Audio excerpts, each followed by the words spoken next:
بسم اللہ الرحمن الرحیم۔ السلام علیکم۔ کیا اسلام میں سسر سے شادی جائز ہے؟ قرآن پاک میں کن رشتوں سے نکاح ہمیشہ کے لیے حرام قرار دیا گیا؟ یہ سوال بہت اہم اور حساس ہے اور اس کا جواب واضح اور قطعی ہے۔ کسی نے یہ سوال پوچھا تھا کہ اسلام میں سسر سے شادی جائز ہے، تو اس کا جواب یہ ہے کہ اسلام میں سسر سے شادی ہمیشہ کے لیے حرام ہے۔ یہ حرمت ہمیشہ کے لیے ہوتی ہے، چاہے شوہر زندہ ہو، وفات پا جائے یا طلاق ہو جائے۔ اسلام ایک مکمل ضابطۂ حیات ہے جس میں نکاح کے اصول بھی واضح طور پر بیان کیے گئے ہیں۔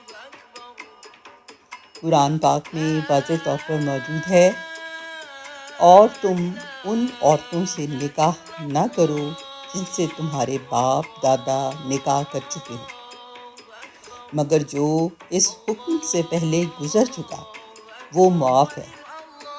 بے شک یہ بڑی بے حیائی اور غضب کا باعث ہے اور بہت بری روش ہے۔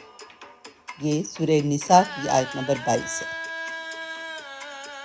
اسی طرح اگلی آیات میں سسرالی رشتوں کو بھی ہمیشہ کے لیے حرام قرار دیا گیا ہے۔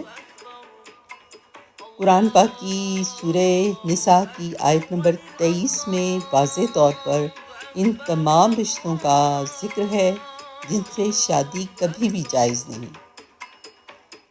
ہمیشہ کے لیے حرام یا محرم رشتے یہ ہیں: ماں، بیٹی، پوتی، نواسی، بہن سگی اور سوتیلی، پھوپھی، خالہ، بھتیجی، بھانجی، رضاعی ماں، رضاعی بہن، ساس، بیوی کی ماں، اور سسر شوہر کا باپ۔